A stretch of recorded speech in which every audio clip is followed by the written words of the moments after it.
Very good morning to all, very good afternoon, very good evening, and very good night. In this lecture, we will discuss second application of Gauss law, that is to find electric field intensity due to an infinitely long straight charge wire. Infinitely long straight charge wire म्हणजे infinite म्हणल्यानंतर घाबरून जाऊ नका. Infinite म्हणजे आकाशापासून धरतीपर्यंत किंवा धरतीपासून आकाशापर्यंत एवढं infinite long straight charge wire नसेल. तर याचा अर्थ अगोदर समजून घ्या.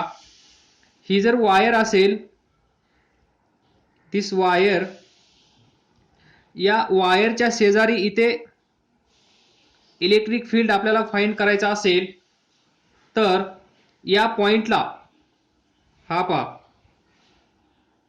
ही वायर आणि हा पॉइंट, या पॉइंटच्या जवळ जाऊन तुम्ही जर पाहिलं तर तुमच्यासाठी म्हणजेच या पॉइंटसाठी ही लेंथ किती आहे? खूप. म्हणून आपण याला म्हणतो infinite long straight charge wire. याचा अर्थ असा होत नाही इनफायनाइट म्हणजे खूप मोठा असेल, धरतीपासून आकाशापर्यंत एवढं मोठं वायर नसेल. तर आपल्या डोक्यात काय येतं? इनफायनाइट म्हणल्यानंतर खूप मोठं. पण खूप मोठं ते नसेल तर ते काय असेल? छोटंसं वायर असेल. पण जिथे इलेक्ट्रिक फील्ड आपल्याला फाइंड करायचे आहे तो point just nearer to this wire असेल, इथे दाखवल्याप्रमाणे. आणि हे डिस्टन्स पहा, या डिस्टन्सच्या तुलनेत हे डिस्टन्स खूप असतं. म्हणून आपण याला म्हणतो infinite long straight charge wire. आणि यालाच आपण असं पण म्हणतो सिलेंडर, सिलेंड्रिकल शेप. कारण वायरचा शेप कसा असतो? Cylindrical shape. त्यामुळे हा पण वर्ड कधी कधी तुमच्या समोर येईल, तर त्यावेळेस घाबरून जाऊ नका. तर तिथे हेच असेल वायर. तर to find electric field intensity due to this infinite long straight charge wire. तर आपण वायर ड्रॉ करूया. दिस, हे असेल वायर चार्ज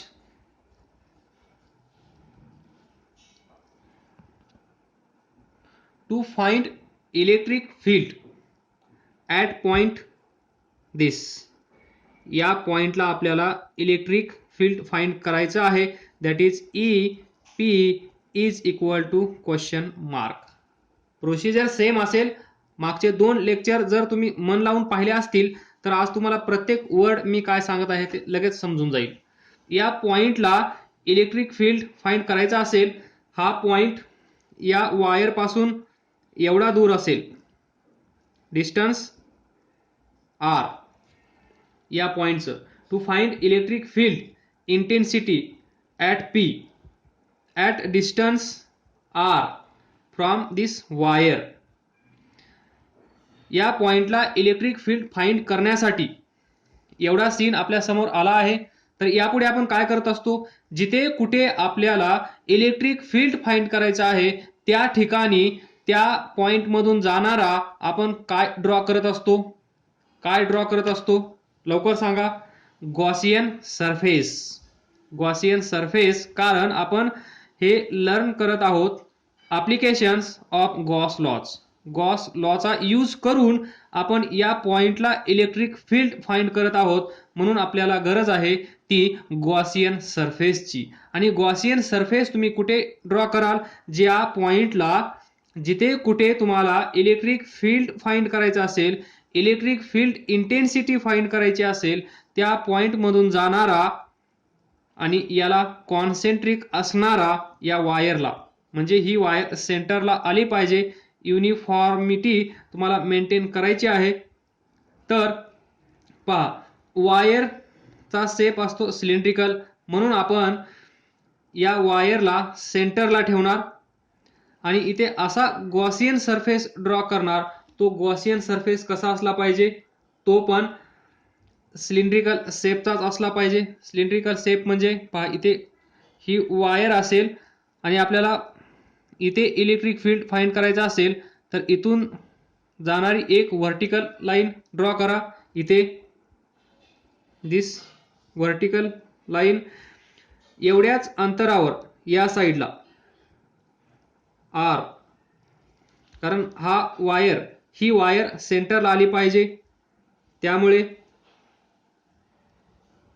तर पहा थोडी वायरची लेंथ वाढवतो म्हणजे आपल्याला हा सिलेंडर पण थोडा मस्त दिसला पाहिजे. तर पहा त्यानंतर हा असेल सिलेंड्रिकल शेप.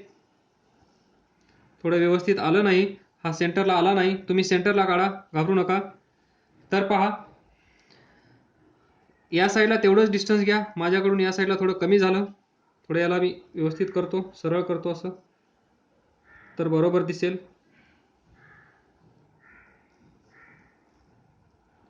हा झाला सिलेंडर तयार आणि याला आपण म्हणतो गॉसियन सरफेस. गॉसियन सरफेस काढल्याशिवाय पुढे जायचं नाही. आणि गॉसियन सरफेस ज्यावेळेस तुम्ही काढाल त्याच वेळेस तुम्हाला लगेच लिहून ठेवायचं आहे स्टेटमेंट गिवन बाय गॉस. ते काय असेल? अकॉर्डिंग टू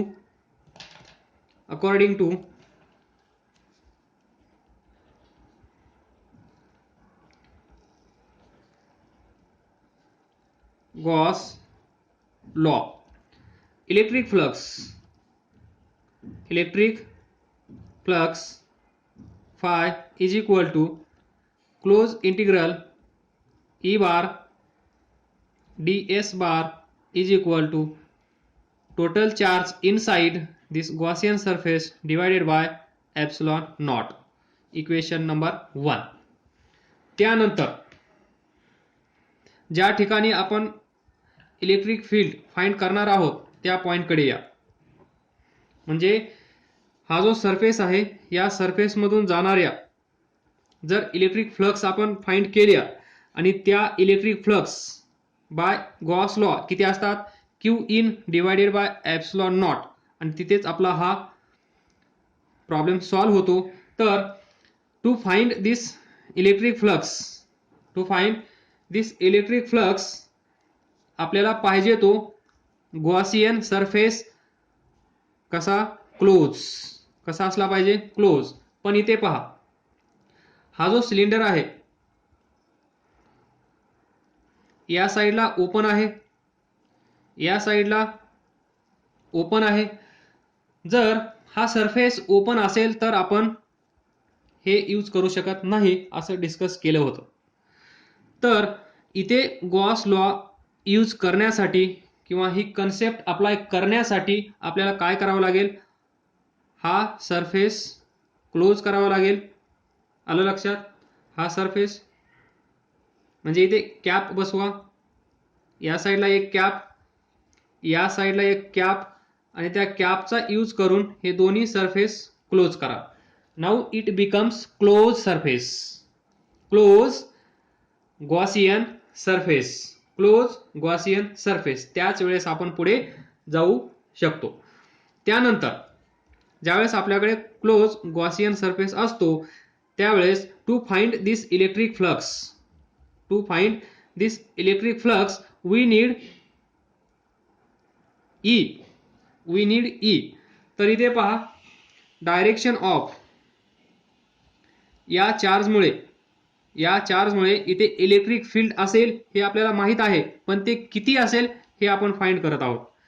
तर डायरेक्शन ऑफ इलेक्ट्रिक फील्ड या पॉझिटिव्ह चार्ज, परत सांगतो, पॉझिटिव्ह चार्ज असेल तर अवे फ्रॉम चार्ज, निगेटिव्ह असेल तर टुवर्ड्स चार्ज. इथे आपण पॉझिटिव्ह चार्ज कन्सिडर केला आहे. तर इथे जे इलेक्ट्रिक फील्ड असेल, डायरेक्शन ऑफ इलेक्ट्रिक फील्ड असेल ती कशी असेल? या डायरेक्शन मध्ये, या साईडला या डायरेक्शन मध्ये, कारण हा चार्ज पॉझिटिव्ह आहे. ई बार इथे पण ई बार, ज्या पॉइंटला इलेक्ट्रिक फील्ड फाइंड करायचं आहे तिथे पण आपण एक इलेक्ट्रिक फील्ड लाईन कन्सिडर करूया. हे काय आहे? ई बार. तर यापैकी एक पॉइंट आपण कन्सिडर करूया, जास्त डोकं लावण्याची गरज नाहीये. ज्याप्रमाणे आपण पाठीमागच्या लेक्चरमध्ये केलं त्याचप्रमाणे हा पॉइंट पी आहे. तर पी पॉइंट थोडा मी खाली घेतो, इथे जरा जास्त ओव्हर रायटिंग झाला आहे. इथे घेतो हा P point at distance R, हा पॉइंट पी. तर to find electric flux passing through this surface we need this and this. आता हा तर आपल्याला भेटला आहे, पहा ई बार भेटला आहे. Now we need ds bar. ds bar साठी आपल्याला काय करावं लागेल? इथे छोटासा एरिया कन्सिडर करावा लागेल. त्या एरियाला आपण म्हणणार ds. हा एरिया कन्सिडर केला, एरिया ds. तर पहा हा एरिया असेल तर याचा नॉर्मल म्हणजे काय असतो? हा. मग याचा नॉर्मल आपण इथे ड्रॉ करूया, दिस. हा असेल ds बार. हा, कारण आपल्याला ई बार पाहिजे आणि ds बार पाहिजे. हे दोन भेटल्यानंतर आपण इलेक्ट्रिक फ्लक्स फाइंड करू शकतो आणि या इलेक्ट्रिक फ्लक्स फाइंड झाल्यानंतर याच्यासोबत इक्वेट करू शकतो आणि मग आपल्याला इलेक्ट्रिक फील्ड त्या पॉइंटला भेटेल. तर आपल्याला ई भेटला आहे. तर ई ची व्हॅल्यू पहा. ई पाठीमागे पण सांगितलं, ई कसा आहे? सेम. कारण या सरफेसवर पहा, या पॉइंटला पहा किंवा या पॉइंटला पहा किंवा या पॉइंटला पहा किंवा या कुठल्याही पॉइंटला on this Gaussian surface distance from this charge wire कसा आहे? आर. डिस्टन्स सेम असेल तर प्रत्येक पॉइंटला या सरफेसवर ई ची व्हॅल्यू कशी असेल? सेम. आलं लक्षात? किंवा बाय सिमेट्री, इथे सिमेट्रिक नेचर आहे. By symmetry we can say that the magnitude of the electric field, that is E bar, will be the same at all the points on this Gaussian surface, on this curved surface of this cylinder. And direction of this electric field is radially outward. तुम्हाला हे समजणार नाही. तर पहा, by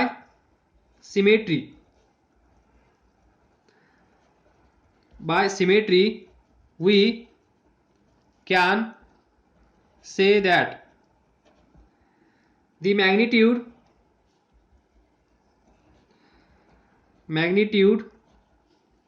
of electric field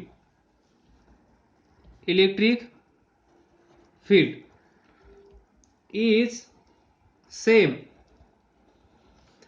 at all points on this curved surface of cylinder. हा जो cylinder आपण consider केला आहे, तर हा पॉइंट इथे असेल किंवा इथे असेल, इथे असेल किंवा इथे असेल, कुठेही value of E is same. हे लक्षात ठेवा. देन हा जो छोटासा सरफेस आपण कन्सिडर केला आहे, याचा normal that is area vector ds बार आपल्याला भेटला आहे. या पॉइंट मधून जाणारी इलेक्ट्रिक फील्ड आपल्याला माहित आहे किती आहे? ई बार. तर आपण फाइंड करू शकतो या सरफेस मधून जाणाऱ्या, हा जो सरफेस आहे हा ds बार आणि along this same direction there is electric field. आलं लक्षात? तर हा सरफेस,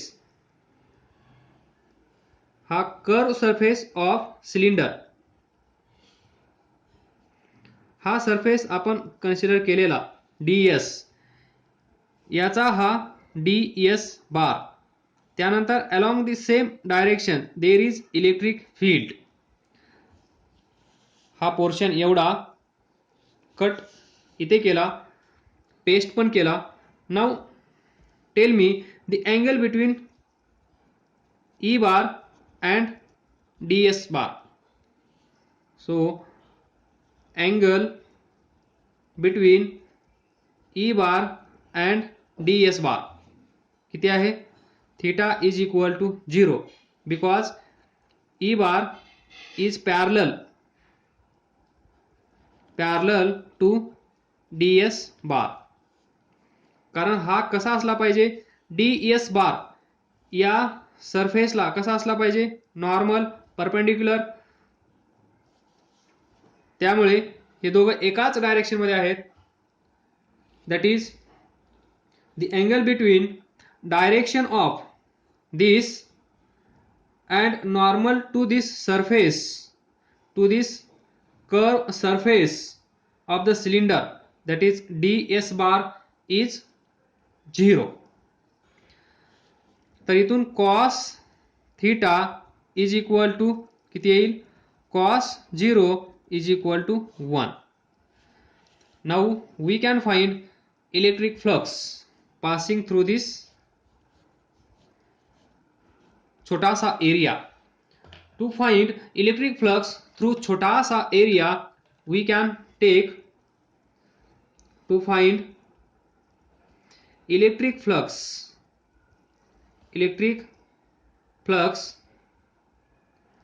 थ्रू दिस छोटा सा एरिया. कसं लिहू, small area ds or d phi. So d phi is equal to find electric flux through this small area or d phi, and d phi is equal to सांगा E bar dot ds bar. Now we can write magnitude of this electric field E into ds, याचं magnitude into cos theta. So cos theta is equal to 1 here. So we get E ds. So d phi is equal to E ds. Equation number 2. हे equation number 1 आहे, जे standard statement आहे Gauss लॉचं ते. Now we get flux, electric flux passing through this small, छोटा सा area जो आपण कन्सिडर केला आहे ॲज अ, हा जो गॉसियन सरफेस आहे सिलेंड्रिकल शेप, त्याचा छोटासा पार्ट आपण कन्सिडर केला आहे आणि त्यामधून जाणाऱ्या इलेक्ट्रिक फ्लक्स आपण फाइंड केले आहेत. नाउ टू ॲड, इथे पण सरफेस असेल, इथे पण सरफेस असेल, इथे पण सरफेस असेल, असे भरपूर सारे हजारो करोडो छोटे छोटे सरफेसेस असतील. ते सर्व surfaces bye using integration technique जर आपण ॲड केले तर आपल्याला भेटेल या सर्व सरफेस मधून जाणारी. आता फक्त आपल्याला या सरफेस मधून जाणाऱ्या, इथे दाखवला आहे मी, हा जो सरफेस आहे या सरफेस मधून जाणाऱ्या या इलेक्ट्रिक फील्ड लाइन्स, म्हणजेच इथलं electric flux passing through this छोटा सा area we get, and this is EDS. एवढ्या फ्लक्स याच्यातून जात आहेत, पण आपल्याला फाइंड करायच्या आहेत या टोटल सिलेंड्रिकल सरफेस मधून जाणाऱ्या. हा जो सिलेंड्रिकल सरफेस आहे, या टोटल सिलेंड्रिकल सरफेस मधून जाणाऱ्या इलेक्ट्रिक फ्लक्स किती असतील. आलं लक्षात, total electric flux passing through this, मग ही असेल, ही असेल, इथे असेल, इथे असेल, पूर्ण सरफेस मधून या साईडला या सर्व सरफेस मधून जाणाऱ्या. किंवा सिलेंडर मध्ये तुम्ही जाऊन बसा, सिलेंडर मध्ये ही जी वायर आहे या वायरच्या जागेवर तुम्ही आहेत असं इमॅजिन करा, डोळे झाका आणि तुमच्या साईडला तुम्हाला जेलमध्ये टाकलंय असं विचार करा, या सिलेंडरमध्ये तुम्हाला भरलंय असं विचार करा. तुमच्या चारी बाजूला हा सिलेंड्रिकल सरफेस असेल आणि या इलेक्ट्रिक फ्लक्स प्रत्येक फेसमधून तो जो कर्व सरफेस असेल त्या सिलेंड्रिकल शेपचा, मग इकडे असेल या डायरेक्शनमध्ये, या साईडला असेल, हा सरफेस आपल्याला दिसणार नाही. पण तुम्ही जर इमॅजिन केलं सिलेंडरमध्ये तुम्ही सेंटरला जाऊन बसले, तर डोकं लावून व्यवस्थित विचार करा. चारही डायरेक्शनमध्ये सेंटरला तुम्ही इथे बसला आहात, या डायरेक्शनमध्ये, या डायरेक्शनमध्ये, या डायरेक्शनमध्ये, या डायरेक्शनमध्ये, या डायरेक्शनमध्ये, या डायरेक्शनमध्ये अशा इलेक्ट्रिक फ्लक्स निघाले असतील आणि इथे असेल आपला हा सिलेंड्रिकल सरफेस. त्या टोटल इलेक्ट्रिक फ्लक्स आपल्याला फाइंड करायचे आहेत आणि ते सिंपल आहे, डिस्कस करण्याची गरज नाहीये. ते आपण by using integration technique find करू शकतो. तर पहा, bye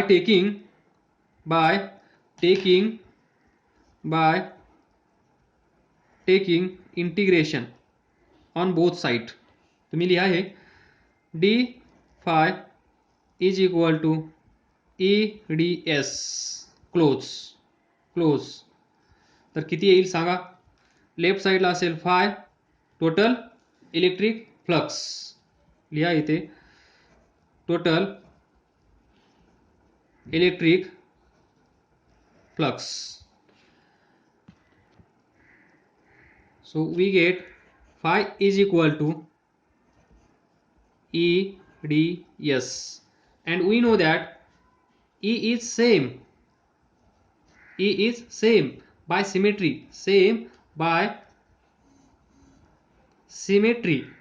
So we can write phi is equal to E taken outside close integral of ds. And तुम्ही हुशार आहात.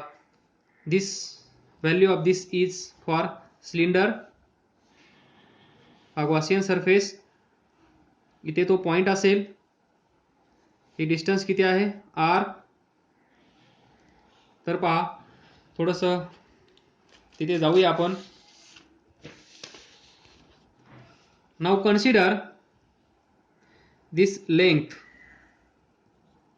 Of cylinder. वी कन्सिडर जो सिलेंडर आपण कन्सिडर केला आहे, जो गॉसियन सरफेस आपण कन्सिडर केला आहे, त्याची लेंथ L कन्सिडर करा आणि याच्यावर टोटल चार्ज जो आहे तो Q आहे.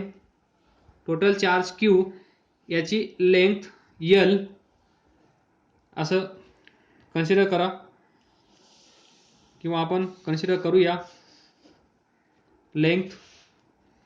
तर याची लेंथ किती आहे L, डिस्टन्स R आहे. तर इंटिग्रेशन ऑफ ds किती येईल इथे 2 पाय r into length L, 2 पाय RL. So value of ds is equal to 2 पाय RL. तर phi is equal to E into 2 पाय RL, इक्वेशन नंबर 3. तर या आहेत. This is total electric flux passing through Gaussian surface.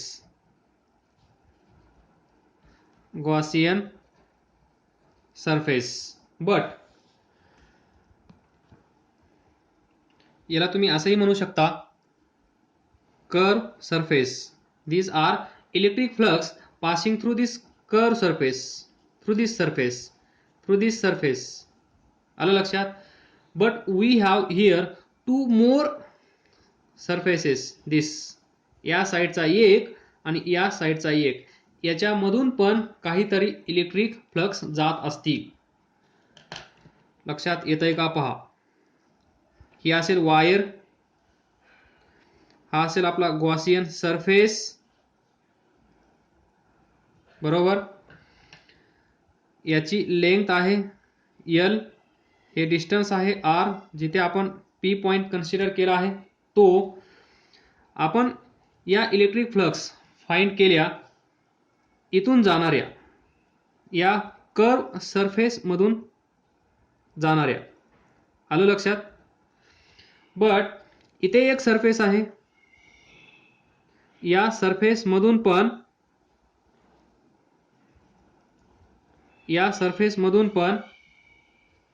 Electric flux असतील. तर या सरफेस मधून कन्सिडर करूया आपण phi1, या सरफेस मधून जाणाऱ्या कन्सिडर करूया phi2. मग phi1 is equal to question mark, phi2 is equal to question mark. तर याचा आन्सर असेल 0. तर फाइंड करूया आपण. So phi1 is equal to, तुम्हाला माहित आहे, सांगा, दिस क्लोज इंटिग्रल E बार ds बार. तर या ठिकाणी पहा, व्हॉट इज दिस, या डायरेक्शन मध्ये इलेक्ट्रिक फ्लक्स जात असतील. तर विचार करा, हा पॉझिटिव्ह चार्ज आहे, या पॉझिटिव्ह चार्जमुळे इलेक्ट्रिक फील्ड इकडे जात आहे, इकडे जात आहे. आणि या सरफेसचा, हा जो सरफेस आहे, या सरफेसचा हा छोटासा पार्ट आपण कन्सिडर केला ds. आलं लक्षात? तर या ds चा हा काय असेल, नॉर्मल. नॉर्मल म्हणजेच काय असेल, ds बार. आलं लक्षात? इलेक्ट्रिक फील्ड या डायरेक्शन मध्ये आहे. नंतर जो आपण छोटासा पार्ट कन्सिडर करतो, तो छोटासा पार्ट इथे आहे, त्याचा हा नॉर्मल ds बार. तर पहा, E bar and ds bar. E बार इकडे आहे, ds बार इकडे आहे, इथे काढून दाखवतो. हा असेल E बार, हा असेल ds बार. या दोघांमध्ये अँगल किती आहे, 90. So theta 90. तर phi1 किती असेल, E ds cos थीटा. हे इंटिग्रेशन. तर eds छोट्याशा पार्टचा आपण ॲनालिसिस करत आहोत. याचं सर्वांचं ॲडिशन केल्यानंतर आपल्याला टोटल याच्यातून जाणारे इलेक्ट्रिक फ्लक्स भेटतील. सध्या आपल्याला कुठल्या भेटत आहेत, या छोट्याशा पार्टमधून आपण कन्सिडर करत आहोत, पण लिहित आहोत आपण टोटल. तर हे तुम्हाला लिहायचं नाही, जस्ट फॉर कन्सेप्ट मी सांगत आहे. इथे फक्त तुम्हाला लिहायचं आहे phi1 and phi2 flux through these surfaces are 0 because this. हे लिहायचं आहे, हे सर्व लिहायचं नाही. मी डायरेक्ट म्हणजे थोडा शॉर्टकट करत आहे, नाहीतर मग पाठीमागच्या सारखं अगोदर याच्यामुळे काढावं लागेल, नंतर इंटिग्रेशन घ्यावं लागेल. तर डायरेक्ट मी दोन्ही प्रोसेस एकदाच करत आहे, लक्षात ठेवा, नाहीतर मला चुकीचं लिहिलं. E ds थीटाची value 90. So E ds cos 90 that is π/2 किती येईल, 0. म्हणजे phi1 0. आलं लक्षात? त्याचप्रमाणे या साईडला इथे छोटासा पार्ट कन्सिडर केला, त्याचा ds बार इकडे असेल, इलेक्ट्रिक फील्ड इकडे असेल, दोघांमध्ये अँगल 90 डिग्री असेल, phi1 आणि सिमिलरली phi2 पण 0. So total flux phi is equal to phi1 plus phi2 plus phi c. phi1 0, phi2 0, phi c किती आहे, E 2π r l. So phi is equal to E 2π r l. Equation number 4. आणि या किती असल्या पाहिजेत हे आपल्याला माहित आहे by Gauss law. phi is equal to, सांगा, q in divided by epsilon naught. Equation 5.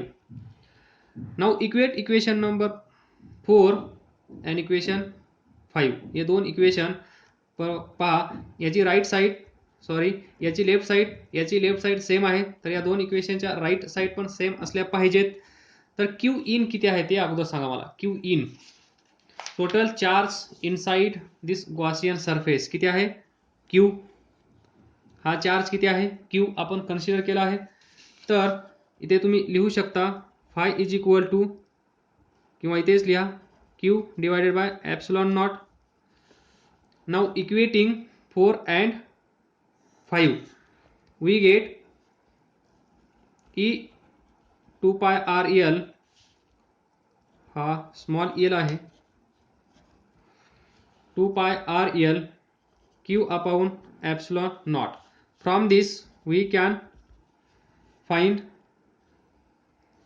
q upon हा 2 pi r l epsilon naught. This is electric field at this point. ही जी वायर असेल या वायर पासून या पॉइंटला इलेक्ट्रिक फील्ड आपल्याला फाइंड करायचा असेल, या वायरवर चार्ज क्यू असेल तर या ठिकाणी इलेक्ट्रिक फील्ड ही वायर आहे चार्ज प्लस क्यू हे डिस्टन्स आर. या पॉइंटला जर तुम्हाला आणि याची लेंथ असेल एल तर E is equal to charge या वायरवर असणारा charge divided by 2 pi R L epsilon not. तर हे इक्वेशन मी पाठीमागच्या इक्वेशन सारखं बनवण्याचा प्रयत्न करतो, तुम्हाला त्याचा फायदा नक्कीच होईल. तर पहा we know E is equal to 2 pi R L q upon epsilon naught. Epsilon naught इकडे घेऊन या 1 upon 2 pi R epsilon naught q divided by L. पाठीमागच्या इक्वेशन मध्ये काय होतं 1 upon 4 pi epsilon naught q upon इथे R square.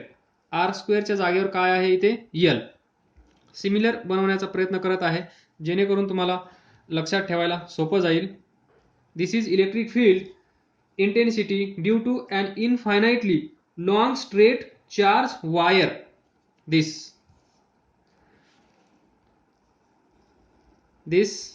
is electric field. This is electric field due to an infinitely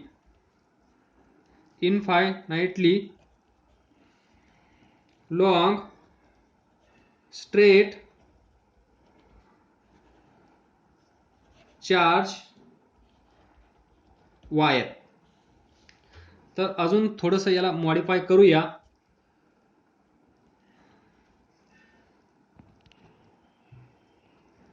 now see